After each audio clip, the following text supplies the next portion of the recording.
my name is Marcus and welcome to Tabletop Views, where today I'm having a look at Flamecraft, as I said I would, but you believe I forgot it on Monday.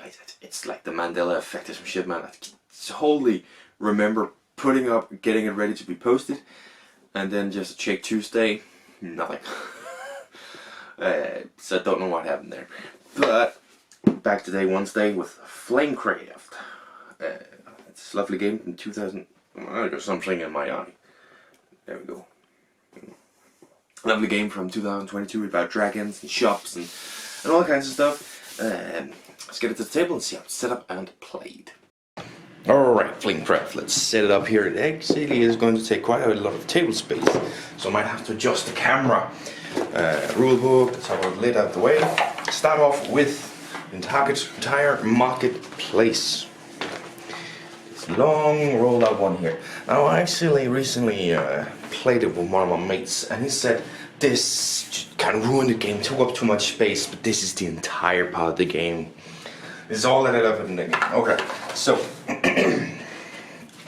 so a lot of the cards sort of have these symbols right here.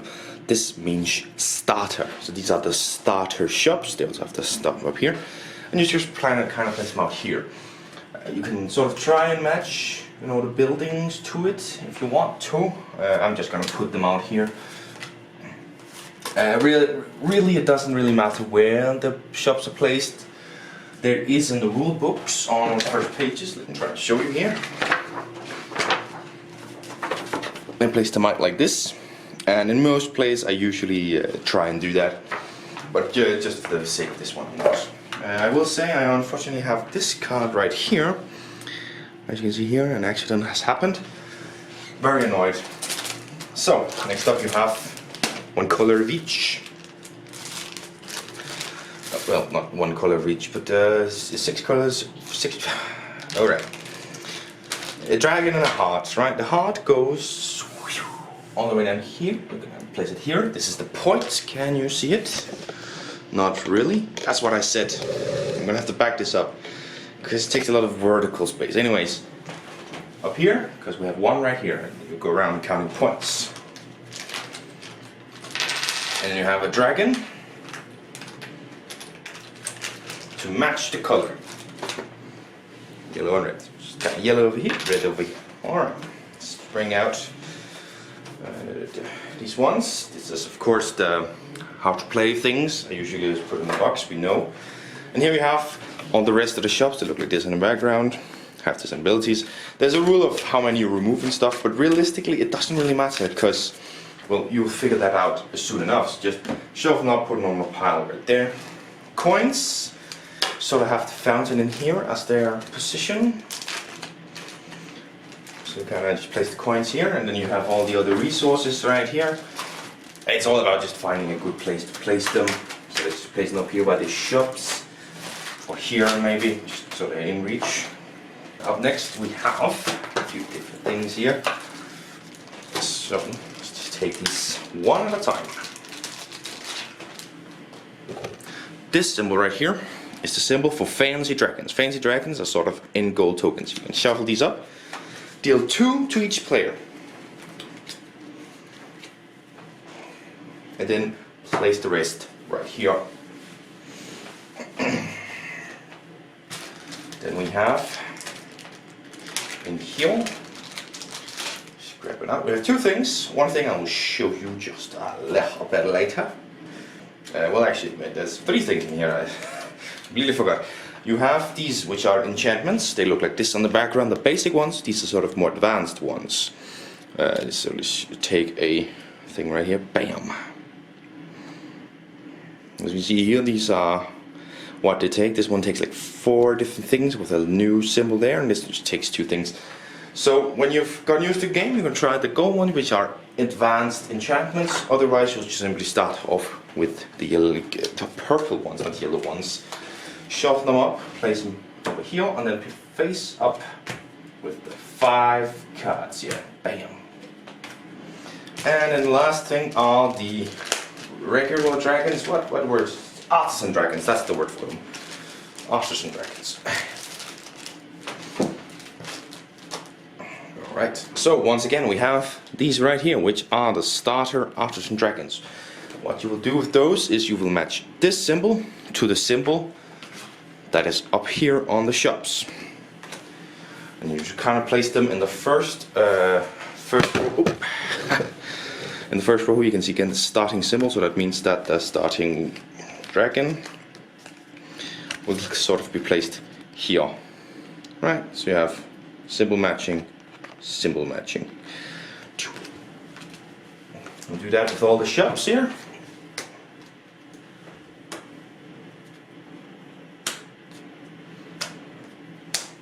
There we go, and then the rest here you will give them a quick shuffle. Deal 3 to each player. Place the rest here, and then flip 5 up right here.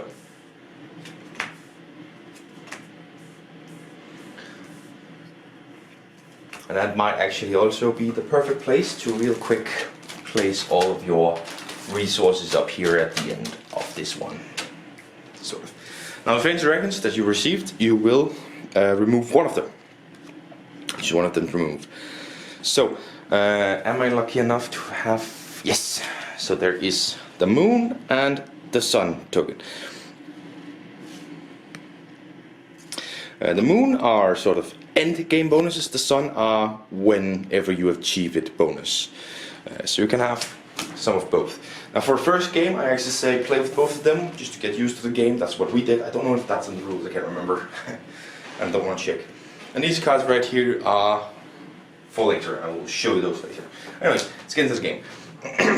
So the game is quite simple. You take your dragon, you choose a shop to go to, and you do one of two things. You either gather goods or you enchant. Now to start with, it's probably just a good idea to gather goods, and you will take in all the symbols that are shown. So on this one, for example, there's one anvil, and there's on the dragon there's another anvil. So I would grab 2 anvil. Bam. Next up, I can then place a dragon. Now to place a dragon, the dragon needs to have the symbol shown down here. And this one is this bottle, anvil on the bottle. Let's just see if I on my hand have. Yeah, I have a bottle. I have a bottle. I have a bottle. So I could place that here, or I could place it here. This right here is a bonus again. This is 1 coin, and this is one, what's it called? Magical dragon. So let's say I place it over here. I simply draw up a magical dragon, and now I have 1 more on hand to score. I remember you draw 2, and then you choose one of them. The other one is discarded. Yeah, gotta remember to tell the rules correctly.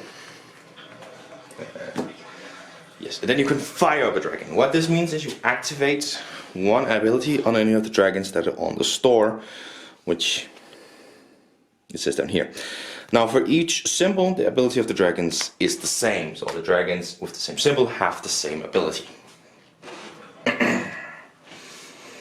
Yeah, I mean that those all do different things. The other thing I can do if I place, let's say this guy goes down here, is enchant, which is taking any of these enchantments right here, fulfilling what it says, and I'll just grab 2 here to show you, and then adding them to any store that you are placed on. So for example, this one is 1 diamond, 1 meat, and for each set of 2 you'll either get 0 points, 2 points, 4 points, or 8 points, which means basically if you only pay 1 you get 0 points. If you get 2 of each, that's 2 sets of 2, you get 2 points, 3 sets of 2 you get 4 points, and then 8 points. You can kind of grow it like that, and then you place it. This one is 1 leaf, 2 diamonds, 3 meat, and then you can place it. And of course you then score 6 points for this one, and you just got these points. And then what you do, let's just say this one, is you place it up here. And then the next time you gather goods, you now also have that symbol. So you gather goods, you're constantly making the stores better and better and better. And then you can choose to fire up all dragons that are down here. Right now there's only 1. But all the dragons that are down there, you can fire them up, use their abilities in any order you like. That's I think that's a pretty important one.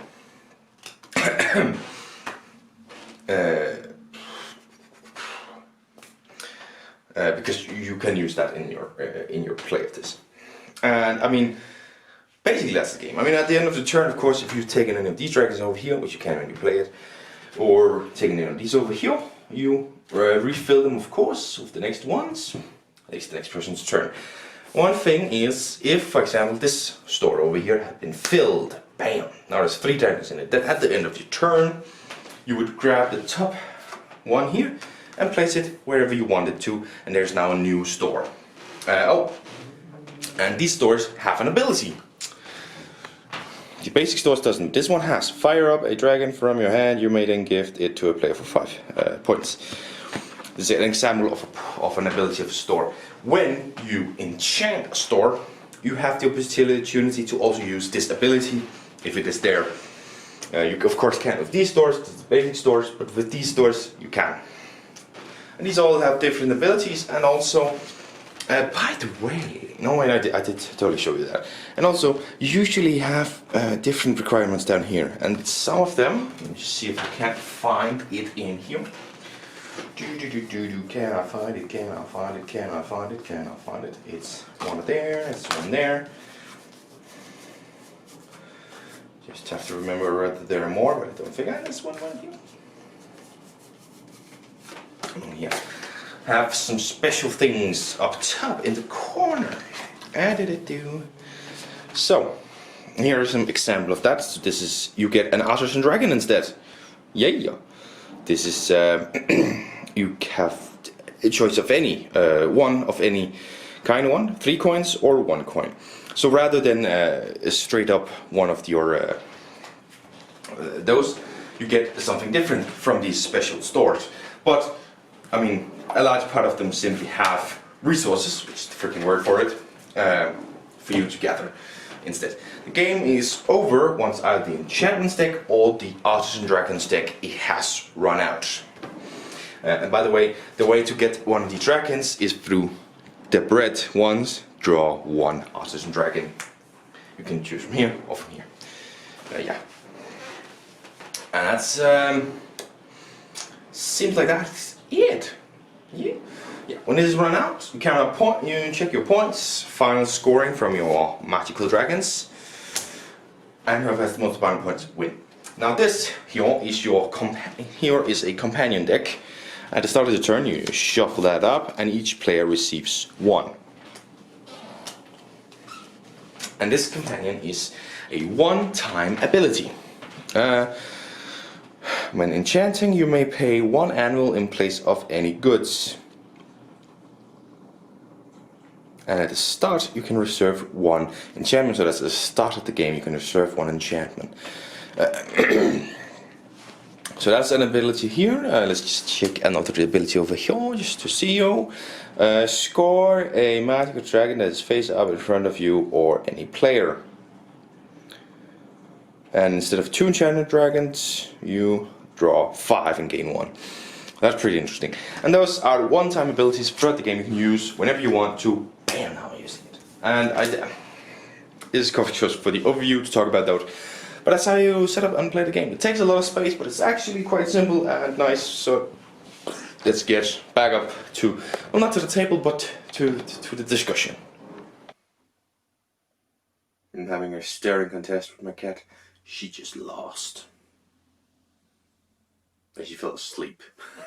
Anyways, that's the setup and the gameplay. Let's talk about that last thing, the gameplay. Well, I can mention setup real quick. It takes up a lot of space, and as I mentioned real quick, I talked with we played it at a meet, and the guy was like, "Wow, this takes up so much space." It didn't have to. I just put the shops in, and I was like, "Are you mental?" That's the best part of it, rolling that one out and having everything right there. It needs to take up that much space, but he's disagreed. Not necessary. Didn't need to take up much space. And I'm like, fucking hell, man, how negative can you be? But gameplay. Essentially, it's very simple, placing a dragon and then doing one of the 2 actions, which are nice and they make sense.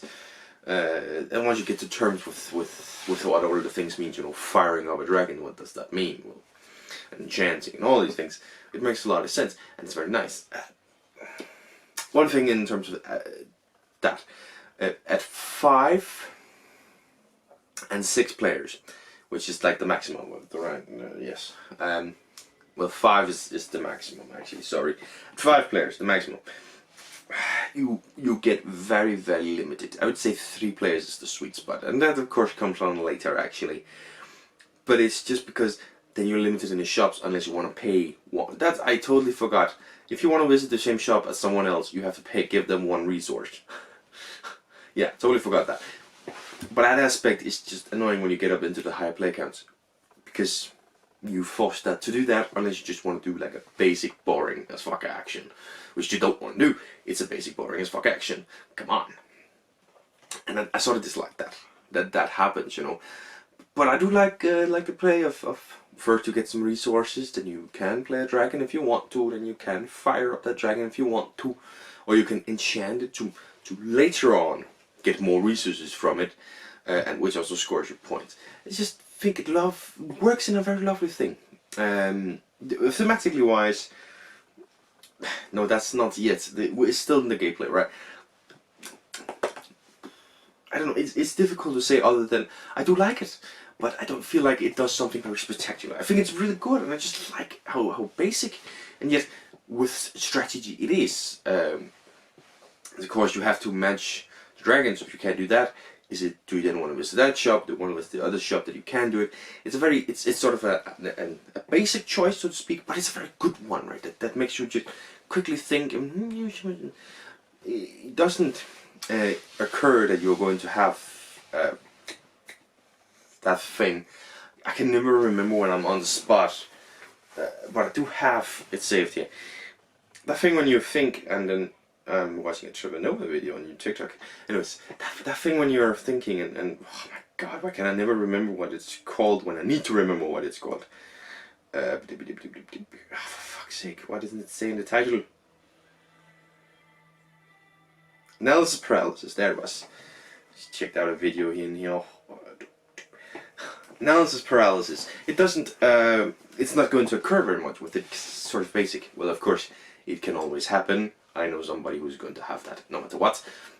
But it's sort of, some games make you think a lot because you're very much more limited. It's going to give you analysis paralysis.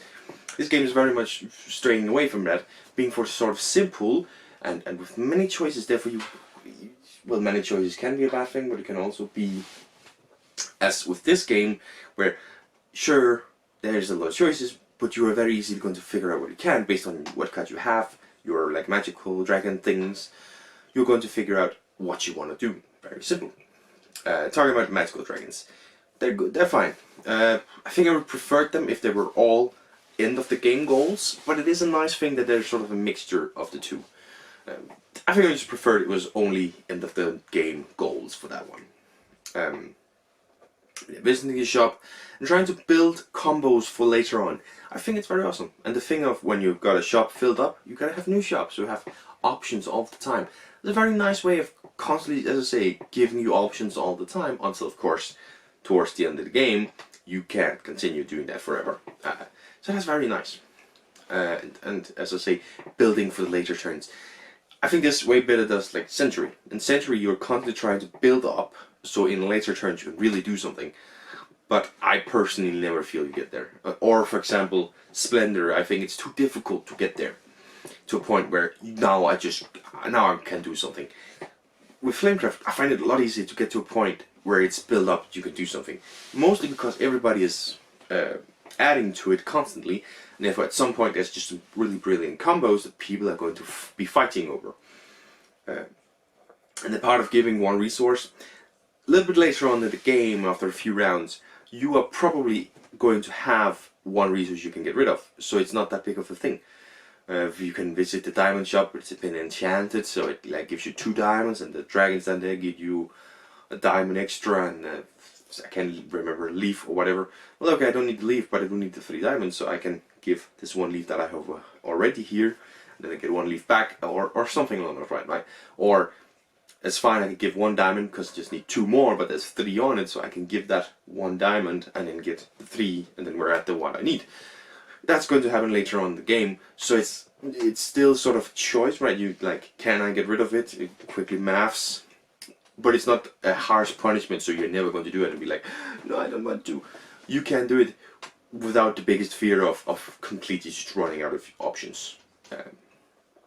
That's very nice. The shop abilities seems, I don't know, they seem a little bit less balanced than sort of the magical dragons, if you ask me. There's definitely, and I just think it depends on the game, where you should pop out in one shop for what you're trying to do this game, brilliant. What other person, what they're trying to do this game, not really useful. I feel that's a little bit unbalanced. Although you are doing very identical things, you might try to do different things because you're magical dragons, because of what you have on hand, because of the enchantment you're going for. And I feel like some of the shops are a little bit unbalanced in that aspect. The companions, the little addition that is in here, I think it's a fine addition. I just don't see why it's a one-time use though. For some of them, there's some of them where I see, okay, that could be a lot of points. This one where it's like coins equal and points equal something I can't fully remember. But that one you can really score 18 to 20 points from that one card in one turn. That's a lot. That's a one-time thing. But there's also some of them that like give you discounts or making it cheaper and stuff, where you just think have a cooldown effect, sort of something. Right, maybe just flip it on its head, and then next turn you go this way, and then this way, and now you can use it again next turn. Something like that, just to fill out, because they don't seem as powerful. But I think it's a nice little addition to the game. The advanced enchantments, I've played with them a lot. I don't really like them. I just think they're a little bit too thinky. They're encouraging much lands paralyzed by all the math you're doing, and this one. Whilst the basic ones are much more simple, right? Just pay this, or pay 4 of each of these to score. Or whilst the more advanced ones are going to be a little bit more like tricky. That's the point of them. I don't like them. I don't feel they suit in with this one. Anyways, theme. I was about to talk about that one before, but we saved it for now. Dragons visiting shops or owning shops. I'm not fully 100% on it, but it does sort of seem like the theme, and as far as I understand, is these are dragon helpers that are going around helping the shopkeepers of this shopping street. Now that's like, obviously it's a shopping street, very nice. And I think that's a nice little thing, like you are a dragon trying to help these different shops, stationing some dragons there to help them, or just going around doing these things to help the shops in this little shopping street district. I think that's a nice little theme. I don't think it comes across entirely. It's a little bit random. I feel missing like a thematic touch and enchantments or something. It's sort of just resource governing and stuff. So it's not overly thematic in that way, but the artwork, which is of course in components, let's just move on to that one. Artwork's great. What beautiful, it's, I believe it, yeah, Sandara Tang. Great artwork. I do want to get a hold of some of the promos, but it's going to be difficult for me, unfortunately. Great artwork to boost it. The dragons look amazing. All the people actually look really good. Because they're not going for a realistic or something, they're just going for a very basic thing, and you feel the personality in these ones. And when you look in the shops, even here you can like feel the life, even on the cover here, within the shops. You really do on those shops, they look like shops. They don't look like poster things like you see like a commercial for a shop or something. They feel like shops that are being used. Maybe a little bit overly decked out, like it's the morning, just opened the store, right? But it does feel like stores you would visit in this world. And it's amazing artwork, amazing artwork. I don't know if I think Creature Comforts has better artwork than this one, so but might be best artwork of 2022.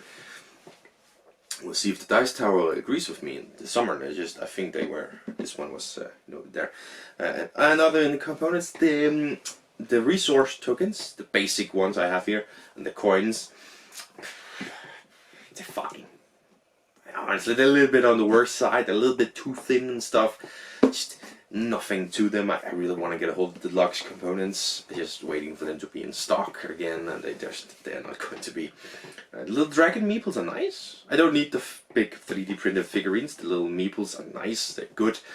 Give up the color. Could they have been a little bit more different, sort of to mimic the aspect of these dragons? They are very different. They all look like the red dragons, and maybe they could be.